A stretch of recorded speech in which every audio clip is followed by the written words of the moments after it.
Boa noite, gente. Tudo bem? Tudo bem, pessoal? Estamos aqui. Tá meio listrado aqui, é porque tá passando sol no final do dia, tá passando sol e fica meio rajado aqui na minha cara. O Arthur tá na sombra. Agora no verão vai até 9 da noite aí tem luz. E a gente queria comentar um pouco sobre a questão do Burger King para as pessoas entenderem com que a gente está tratando. Porque não é só esse grupo, né? Você tem o Jorge Paulo Lemann, né? Ele tem uma turma de investidores, né? Principalmente dois sócios, né? Eles fazem o G3, chamam G3, porque vem do Garantia. Então são três do Garantia que fizeram esse fundo de investimento. E eles têm uma série de empresas, eles têm um portfólio muito grande de investimentos. E o Burger King é o troco deles, é uma bobagem que eles compraram, não deu muito certo, estão deixando até aparecer alguém que queira comprar. É basicamente isso. Qual é a joia da coroa? É a Ambev. Por quê? Porque eles conseguiram, comprando a Antártica, a Brahma e um monte de outras empresas que foram aparecendo no caminho, eles conseguiram ter um monopólio de fato da cerveja no Brasil. Eles não têm um monopólio absoluto, não é que só eles produzem cerveja no Brasil. Mas quando você tem 80, 85% dos postos de venda no Brasil todo, na prática você tem um monopólio. Você tem o poder de mercado, ele que dita o preço, ele que dita a quantidade. Se alguém sai muito dessa faixa de preço, ele faz guerra de preço naquela região, naquele grupo, derruba o preço, quebra o cara, ou vai lá e compra o concorrente, ele faz isso com uma certa frequência. Então a gente está lidando com isso. Posso abrir um parênteses? Pode, lógico. Vocês sentem isso aí na pele. Quem toma cervejinha, eu já vi um monte de gente reclamando, pô, aqui é contratinho, é Ambev, não tem outra cerveja. E você chega nos postos de distribuição, já teve até um processo da Confederação dos Distribuidores contra a Ambev no CAD. CAD é a agência que proíbe isso, né? Porque monopólio no mundo capitalista é tido como uma coisa muito errada. Não pode ter monopólio. O mercado foi feito para as contrapartes negociarem e as duas partes, isso é teoria econômica, eu estou falando, as duas partes saírem ganhando. O monopólio permite que o monopolista abocanhe uma parte muito maior da negociação, uma parte injusta. O processo é injusto, o processo é errado, né? E eu explico um pouco mais numas aulas de economia que estão aí no meu YouTube, eu explico como funciona o processo. Mas voltando, é ilegal, tá? Chama Agência Antitrust. Seria Conselho Administrativo de Direito Econômico, mas é o que ele falou, é uma agência para não deixar acontecer monopólio. É uma agência que deveria proibir, multar, ir atrás de quem faz ou monopólio ou cartel. Isso é um grupo de empresas, em vez delas se fundirem, elas têm cada uma lá tem 20, 30% do mercado, elas juntam 90% do mercado e combinam preço e quantidade a ser ofertado. E eu até olhei aqui na internet, em 2009, o CAD deu uma multa na Ambev de 353 milhões de reais. Em 2015, o CAD reduziu essa multa para 123 milhões de reais. Vocês devem sentir, não só no bolso, então quando você vai lá comprar sua cervejinha, você fala, pô, a cerveja é cara, né? Não era, antigamente não era, tinha várias, antigamente tinha um monte de cerveja. Aí juntou tudo e você deve sentir também quando você toma uma cerveja artesanal, fala, pô, eu vou tomar uma artesanal. Fora do Brasil, cerveja artesanal é muito mais cara, não é competitiva. A cerveja comercial é barata, né, muito barata, e a cerveja comercial acaba sendo relativamente mais cara. No Brasil isso não acontece. Então teve essa ação e uma coisa que a gente ia contar para vocês, vamos contar aqui, estamos contando aqui. Né? Mas deixa eu explicar um pouco mais, porque as pessoas falam, mas por que eles deixaram o Jorge Paulo Lemann ter o monopólio da cerveja no Brasil? Não é que eles deixaram, o modelo, a estratégia de poder mais recente do mecanismo é exatamente essa. Escolhe algumas famílias, alguns indivíduos que têm proximidade política, principalmente com a esquerda. Então Jorge Paulo Lemann, próximo do Fernando Henrique, indicou o economista-chefe dele, ele tinha um banco, o economista-chefe dele, que trabalhou também com o Soros, Armínio Fraga, foi indicado para a presidência do Banco Central, do Fernando Henrique. Repita. O Armínio Fraga, que hoje pose, É fala aquele um que monte parece de o coisa. Shakespeare, né? É, um careca com uma barba, branquelo. E ele posa, fala, explica, tal. Ele era economista-chefe do Banco Garantia. Saiu do Banco Garantia, foi trabalhar com Jorge Soros. Voltou por indicação de alguém para ser o presidente do Banco Central do Brasil. Em substituição, durante o governo Fernando Henrique, em substituição a turma que estava saindo, que tinha o Gustavo Franco. Quem é o Gustavo Franco? O pai dele era sócio do Jorge Paulo Lema no Garantia. Então, assim, o Fernando Henrique com essa turma era muito próximo. Depois eles foram para o jogo internacional e continuam jogando o jogo. Então aí conseguem empréstimo do BNDES. O CAD multa eles aí em 200 milhões, que é piada, é troco isso. Tem que chegar e falar, tem que dividir, acabou. Não pode ter. Não pode continuar. Não pode ter essa força. Olha, você pode mercado. ter um monopólio, mas eu vou te dar uma multa milionária. Tudo bem, estou ganhando bilhões, eu pago. Então, assim, foi isso que aconteceu. Então, guarda um pouquinho que a gente volta para o Jorge Paulo Lema, daqui a pouco. Mas se você olhar, a estratégia é selecionar algumas famílias, alguns indivíduos e dar monopólios, oligopólios, poder de mercado para eles arrancarem o couro dos consumidores. Eles ficam grandes e aí fica muito desigual a negociação. Isso aconteceu com o supermercado, isso aconteceu com o banco, isso aconteceu com chocolate, Carne. com carne, papel celulose. Se você olha, quase todas as áreas da economia brasileira tem uma família ou duas que controla. E algumas famílias controlam mais de uma área. Controla aços, não quero falar exatamente os setores, mas você vai atrás, você descobre que tem umas 20 famílias que foram escolhidas, selecionadas, privilegiadas para ter isso. Volta no tempo. Quando a gente era moleque ou jovem, carne, você não tinha marca. Você ia no açougue e comprava só carne. Tinha um monte de frigorífico.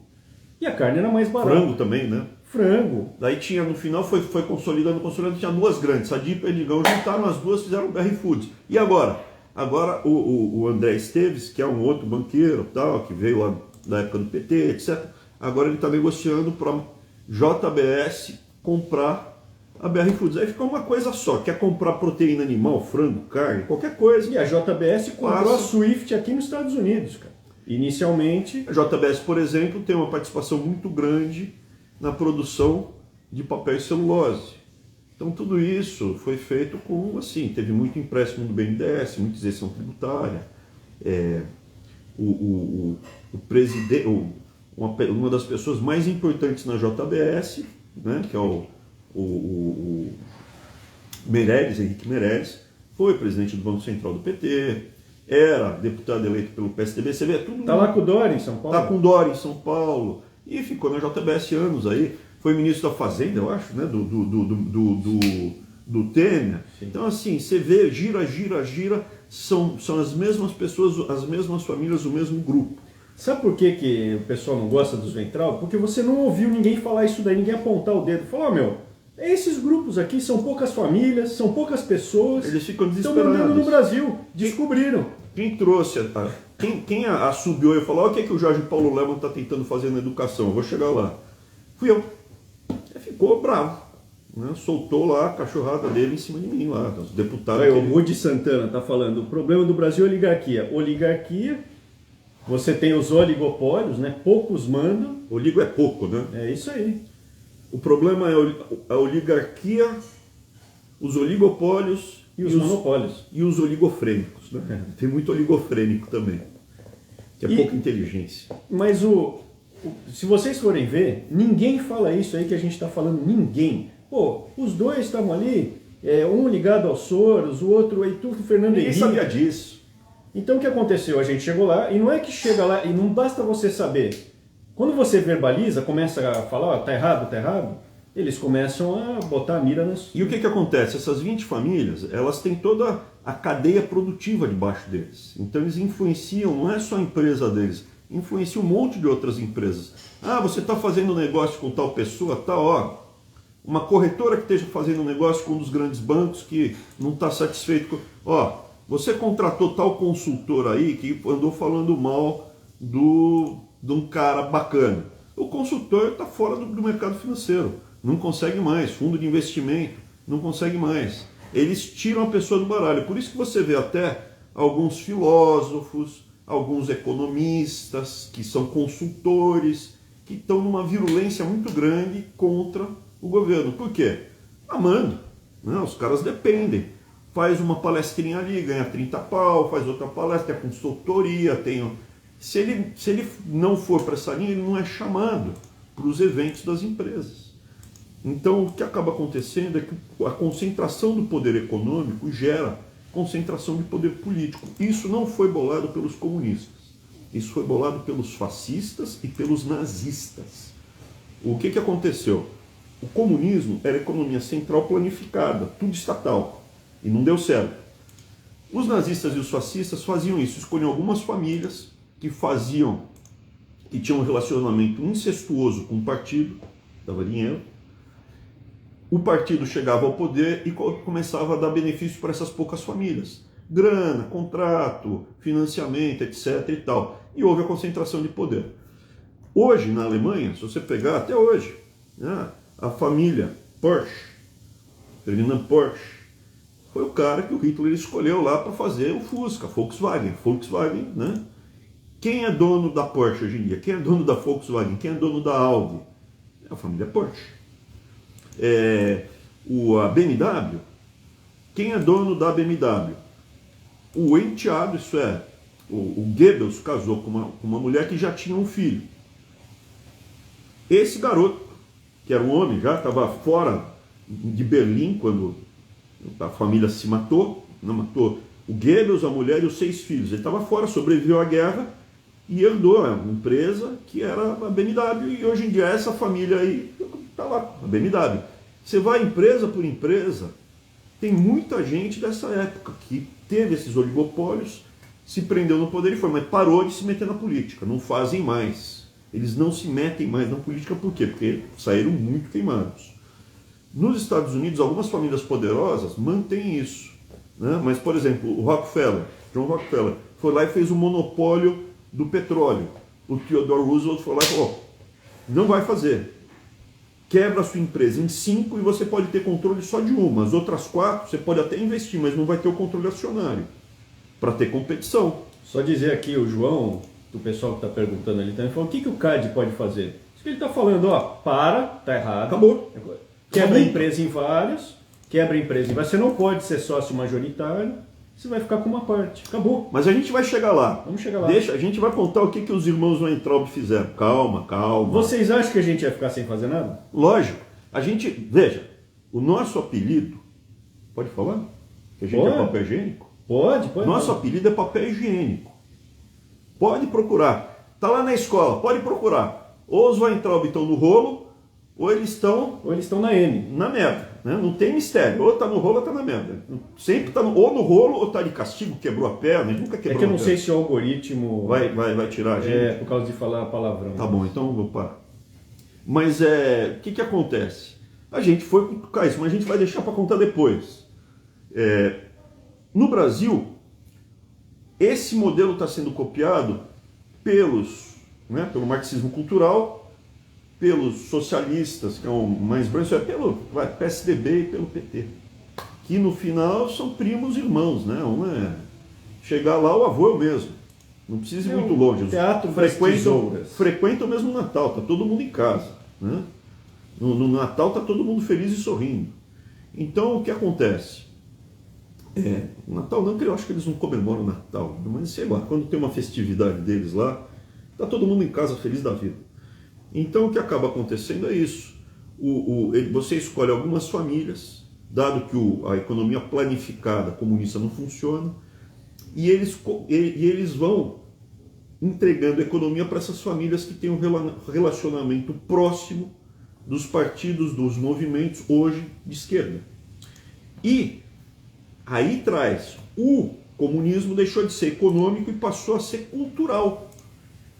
E essa agenda cultural do comunismo, que vem da Escola de Frankfurt e do Gramsci, ela vai sendo implementada não só no governo, no MEC, mas principalmente por essas famílias através de ONGs, através de patrocínio de atividades culturais. O cara peladão eram bancos que estavam patrocinando. As exposições que chocam, tem muita coisa. As escolas privadas que foram compradas recentemente pelo Jorge Paulo Lema também estão tendo uns probleminhas aí de os pais não estarem muito satisfeitos com a nova agenda. Por quê? Porque faz parte de uma estratégia de médio e longo prazo para você ir controlando cada vez mais a sociedade e você vai criar um neofeudalismo. Basicamente é isso. Você vai ter os senhores, já é assim, a gente já é meio que servo, escravo dessa turma. No Brasil é muito claro isso. Antes parecia que era uma coisa de teoria da conspiração, mas se você lê os livros desses caras, eu achava até 2013, 2012, eu estava na Universidade Federal, comecei a ouvir eles falando Gramsci, Escola de Frankfurt, não é possível que eles desenterraram, né? Parecia o thriller do Michael Jackson. E aí você lê os livros desses caras, está lá, está no Horkheimer, está no Adorno. Livro-texto, não precisa nem... Eles implementaram. É escrito o que eles estão fazendo. E as famílias deles têm gravatinha borboleta, os filhinhos, todo mundo certinho, e eles querem para o resto a devassidão, a destruição, a degeneração completa. A deles, certinha. A dos outros, destruição plena. Alguns eventualmente têm problemas com drogas, os mais jovens, nessa última geração eu já escutei. Mas é assim, enfim, voltando.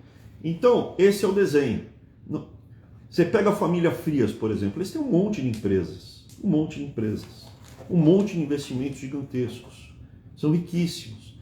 Vou parar de assinar a Folha. A Folha, na cesta de investimento deles, é irrelevante. Eu vou parar de comer hambúrguer. Para ele é piada, é para dar risada. Então, o que acontece? A Folha, ela é utilizada como um instrumento. Tá falando mal de mim? Não quer fazer aquilo lá que a gente está sugerindo para você fazer? Gráfica plural, Enem. Pesquisa, dá um Google, gráfica plural, Enem. De quem é a gráfica plural? Família Frias. Então, assim, existe muita correlação. Aí no MEC, a gente começou o Enem Digital. Quando você faz Enem Digital, o que acontece com a gráfica? Ela deixa de ser necessária. Você está contrastando tem muita coisa, muitos interesses. Então eles fazem ONGs, eles fazem várias empresas, eles contratam consultores, eles contratam filósofos para palestrar, eles têm muitas áreas, eles pagam artistas para fazer propaganda para os produtos deles. Então com isso você vai cooptando uma grande parte da sociedade e vai ostracizando, deixando na margem quem não se encaixa no modelo deles de subserviência total. Esse que é o desenho. Então vamos falar aqui do Jorge Paulo Lema, por quê? Porque polemizou muito, porque imagina, está rasgando dinheiro. Para que ele vai fazer uma coisa dessa? O hambúrguer, isso aí, ele contrata artistas, ele contrata agências, ele pauta a agenda cultural. Pautou. O Twitter hoje estava falando do hambúrguer, as pessoas ligadas no hambúrguer. O hambúrguer é ponta de iceberg. Exato. Aí você vai parar de comer hambúrguer lá e vai dar risada de você, vai dar risada. Piada pronta. Ele tem lojas americanas. Loja americana não foi fechada. Durante a crise, eu não posso nem falar o que aconteceu, né? Durante a crise aí do Mocoronga, Americanas abriu. As lojinhas pequenas dos shoppings fecharam, Americanas funcionavam.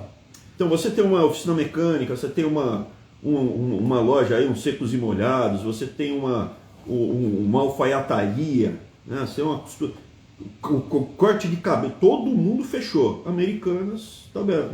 Teve liminar na justiça. Supermercado, tem duas grandes cadeias de supermercado, estão tentando fazer uma só. Tudo aberto. Houve uma concentração muito maior de poder econômico nessa crise. Isso daí, para os grandes, que são essas poucas famílias, ficou muito melhor para eles. E esses grandes que têm o poder econômico concentrado, eles também têm tem bancadas enormes de parlamentares. Então não precisa ir muito longe, dá um Google. Né? Tabata Amaral, Jorge Paulo Lema. Felipe Rigoni e Jorge Paulo Lema. Mitraldi, Jorge Paulo Lema não. De vários partidos. Isso que assim, ele põe, pega, esse daqui vai ser o cara que eu vou preparar desde cedo, mas tem outros que pô, dinheiro para campanha daqui, dali e tal. Então assim, é uma grande estratégia de dominação que está sendo implementada há muito tempo. Dá um Google, Fernando Henrique Viagens, acho que ainda tem viagens com Jorge Paulo Lema, viajavam juntos, de férias. Então assim, por que os Weintraub são tão odiados e perigosos? Porque a gente primeiro sabe, a gente sabe de tudo isso. Por que a gente sabe? Porque eu fui executivo da área financeira, alto executivo durante muitos anos, acompanhei tudo isso, a constituição de tudo isso. O Arthur, advogado também de grandes empresas, durante muitos anos, acompanhou tudo isso. Então a gente viu, conhece, sabe, tem contato. A segunda coisa, a gente tem coragem para falar, estamos falando aqui, né? E a terceira coisa, a gente vai contar que a gente também vai para cima, que a gente vai contar o que a gente tentou fazer. E é por isso que o mecanismo odeia a gente, por isso que o pessoal fica louco para caçar, para pegar, para destroçar os Weintraub. Essa que é a verdade. Então é isso, ele tem um conglomerado enorme, o JBS, tem um conglomerado enorme, a Ambev, tem aí Burger King que é troco, tem as lojas americanas onde ele não ganha tanto dinheiro porque ele não tem o monopólio, tem uma coisa que ele começou, tem participação em fundos de investimento, imóveis, tem um detalhe, ele nem fica no Brasil, ele fica mora na Suíça. Mora na Suíça. Ele nasceu no Rio, mas mora na Suíça. E o detalhe ali principal, poxa, eu ia falar uma coisa, sim, da educação. Por quê? Porque ele começou a investir pesado, comprando empresas de educação, fez uma ONG, lógico, tem a Fundação Jorge Paulo Lema de Educação, tem uma presença muito constante com Todos pela Educação, então tá lá. E Todos pela Educação tem um monte de outros dessas famílias, só se você entrar lá, fundadores, Todos pela Educação, vocês vão ver. Odebrecht, Huck, os caras do Itaú. O Haddad, né? Então você vai ver as famílias oligopolistas, monopolistas, junto com políticos que passaram pelo MEC, ou estavam no MEC, traçando há 20 anos as políticas de ensino no Brasil. Eu tive que enfrentar essa turma. Por quê? Porque eles estão querendo fazer o quê? O campeão nacional do ensino no Brasil. Como é que funciona isso? Você cria uma ou duas grandes empresas de universidades, elas têm o poder econômico, você vai murchando as universidades federais, as universidades públicas, em um determinado momento vai ter a bancada deles, vai propor o seguinte, olha, dado que a Universidade Federal não funciona mesmo, então vamos fazer o seguinte, a gente vai fazer bolsas de ensino para os pobres poderem estudar nas universidades privadas, em larga escala. Quem vai ser o dono das universidades? Eles. E aí eu te pergunto, é melhor você ter uma fonte de receita vinda do governo federal, que é de todos os impostos, que é constante, que no limite, se cair a receita, ele emite dívida para pagar, ou você prefere que a sua receita dependa de um cara que é estudante, que faz bico à noite, que o pai é vendedor para ajudar a pagar a faculdade do filho, mas se perder o emprego, fica tudo embolado. Então, o negócio em si, todo negócio, todo bem, todo ativo, é o fluxo futuro de receita trazido a valor presente. Também tem nas minhas aulas de economia. Quem quiser mais detalhes, vai lá que eu explico nas aulas. Está nas aulas de economia. Aqui é mais para contar. Então, se é mais estável esse fluxo, a empresa automaticamente vale mais. O que está em construção são dois últimos grandes monopólios. Um na área da educação privada, e era por isso que eu estava querendo fazer o Futuris, para desestruturar esse plano. Estava enfrentando o lobby, a pressão, também estava lá com todas essas bancadas, por isso que eu fui convocado 9 vezes para ir ao Congresso. Basta ver quem me convocava, era a bancada dele. E a última coisa, na área de saúde, também estão tentando fazer os campeões nacional da saúde, para ter o mesmo desenhão, né? Mas ali na saúde eu não acompanhei tão de perto. Na educação, quando eu vi o desenho, eu alertei, né, os nossos parlamentares, o pessoal que viu. Então, na estratégia de confronto, a gente foi até falar com o parlamentar que foi levar lá, Felipe Barros, o Felipe Barros. lá do Paraná. E aí o que a gente fez? A gente levantou tudo isso e foi falar com o presidente para ver se ele autorizava a seguir adiante. Quer contar como foi, Arthur? Aí fui falar com o presidente. Presidente, está aqui, a Ambev tem em torno de 80% dos postos de distribuição. A Confederação dos Distribuidores já entrou com uma ação no CAD, mostrando, e tinha o material já. Configura aqui possível monopólio, né, para eu não ser tão categórico. Posso ver isso daí, que eu sou assessor, eu não tenho possibilidade de Você não ia fazer nada sem o presidente autorizar. Exatamente. Sim, tanto que aí conversei com o Felipe Barros, que é um deputado muito atuante, o presidente gosta dele. De Londrina, né? Ele é de Londrina, lá do Paraná. E aí a gente fizemos uma reunião no dia 13 de março, no Palácio do Alvorada, com o presidente e o superintendente do CAD, os dois. De 2020. De 2020. Do ano passado. Do ano passado, fizemos, lá. Março. Isso. Fizemos uma reunião com o presidente do CAD, o superintendente, acho que os dois são... O presidente do CAD, os diretores, e eles são indicados, né? Como é que cada presidente vai indicando, eles têm mandato. Na hora que vence o mandato, é uma briga de foice, só que chama muito menos atenção. Os políticos vão lá com os candidatos dele debaixo do braço, esses políticos, né? Enfim. E os presidentes indicam esses nomes. E tem mandato, e fica lá. Comentamos o problema, né? Fizemos uma reunião, comentamos o problema. Eu expus, meu irmão expôs, presidente, estavam os dois do CAD, eles falaram, também temos preocupação em cima disso, isso vem se arrastando. E, na sequência, aí, o Felipe Barros entrou com uma representação no CAD, ele fez o material e protocolou no CAD, falando, tá aqui uma situação, concentração de poder econômico, concentração de mercado, outras empresas com uma parcela muito pequena, e essa daqui com 80%, 85% dos postos de distribuição e 70% da produção, desse nível. E agora a gente, depois, em junho, meu irmão saiu. 3 meses depois, aconteceu tudo que vocês sabem. Que vocês sabem o que aconteceu, e pouco depois eu saí. E um detalhe... Mas estava andando. Isso daí tinha andado. A gente tinha conseguido avançar para quebrar pelo menos um dos monopólios. Esse, se a gente pegar, a gente tira um alicerce muito grande do mecanismo. Por quê? Jorge Paulo Lema, vou falar os nomes, Armínio Fraga, Gustavo Franco. Quem eles apoiam, fazem os planos de governo, montam as estruturas. Proécio Neves. E dessa vez estava o Luciano Huck. É só dar um Google, verifica.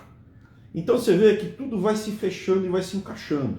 Eles querem chegar ao poder, ter o candidato deles, dominar política, economicamente e culturalmente o país. Fechou esse ciclo, acabou.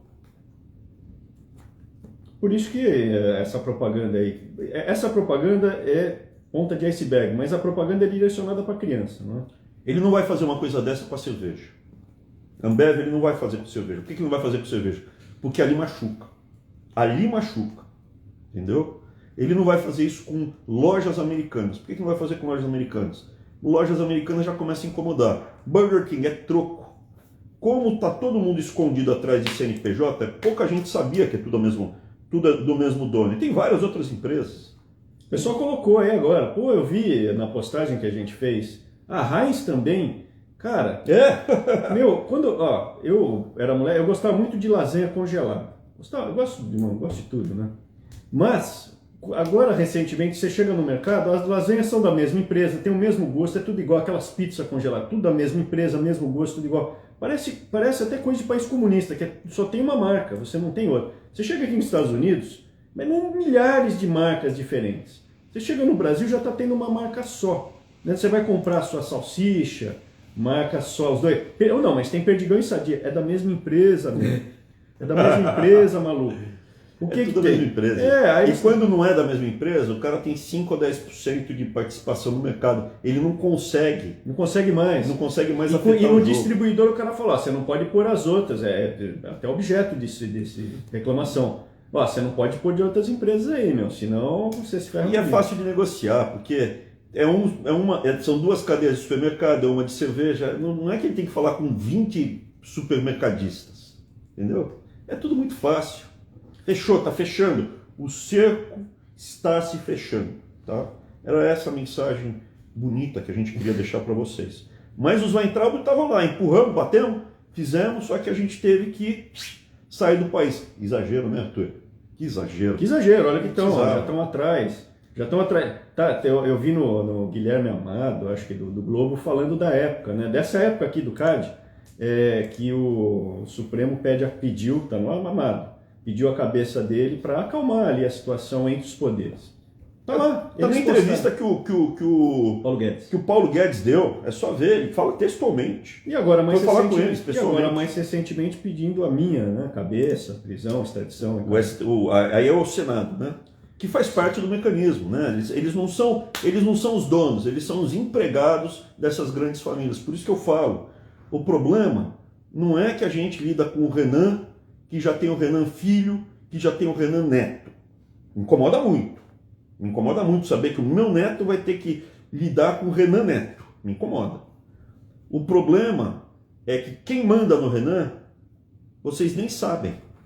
Muita gente, assim, até com certo preconceito, fala o problema é o nordestino, porque o político nordestino... Ali é mais fácil, porque como esses caras, além de tudo, são donos dos negócios do Nordeste e políticos, muitas vezes, está muito próximo, você fica mais claro de ver. No Sul e no Sudeste,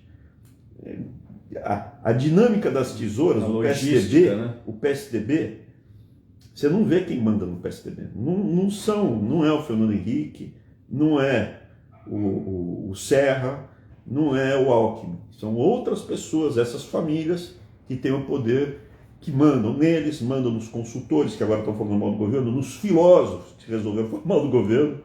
Não estou falando que o Pondé é um deles, não, hein? Pelo contrário, né? O Pondé não. Ele não faz palestra para grandes empresas de jeito nenhum. Não estou falando que esses economistas bambambam fazem palestra para grandes empresas e grandes bancos de jeito nenhum.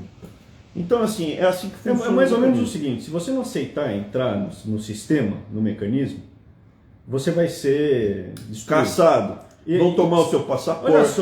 Olha só o que acontece. Ele era ministro da Educação. Imagine, por uma hipótese, que ele saísse e fosse trabalhar com a educação. Tem dois ex-ministros.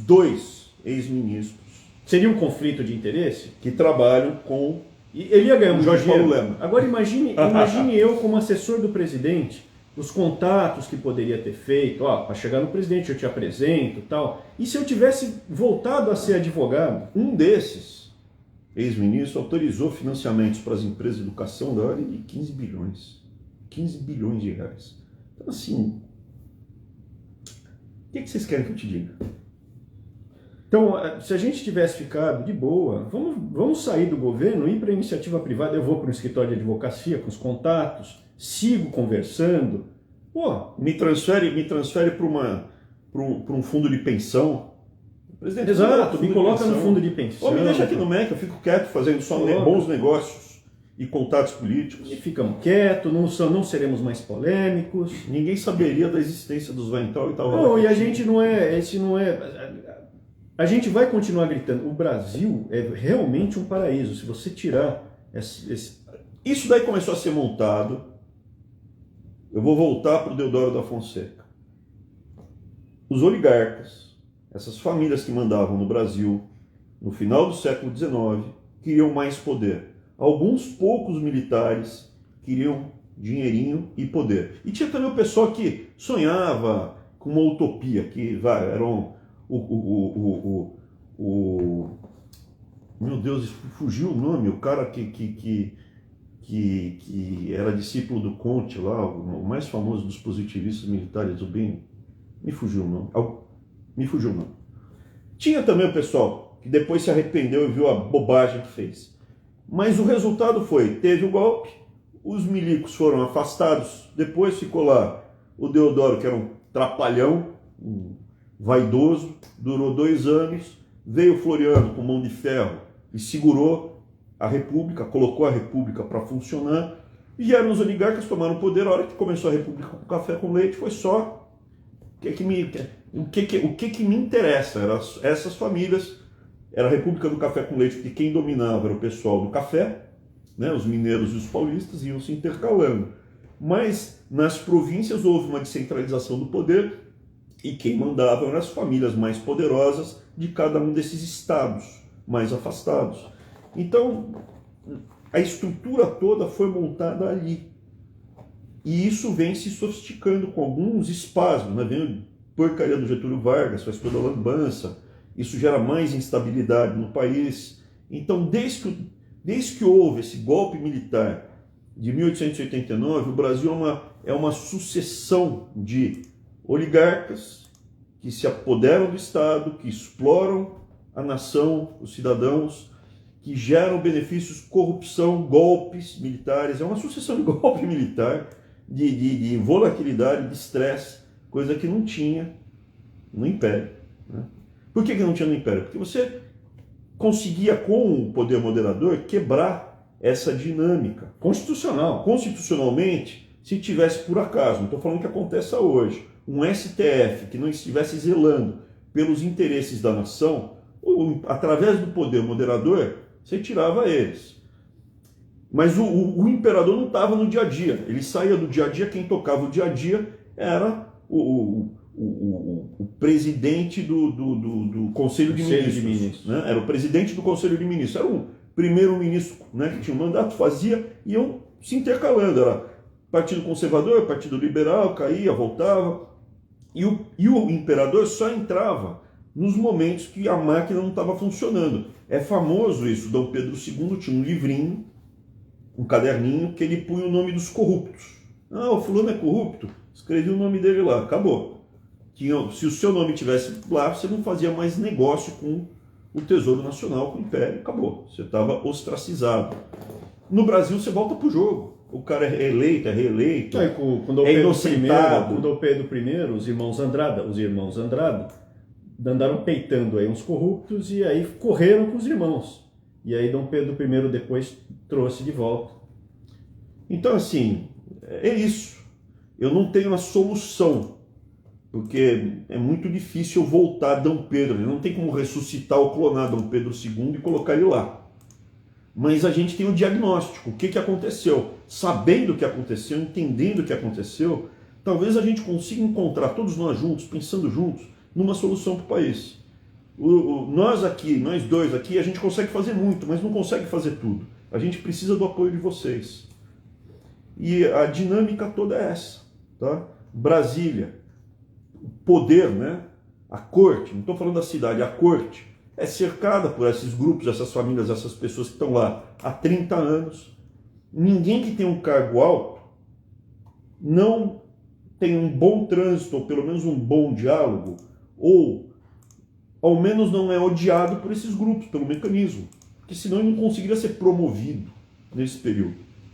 É isso, esse é o desenho, esse é mais ou menos o panorama, tá? É isso.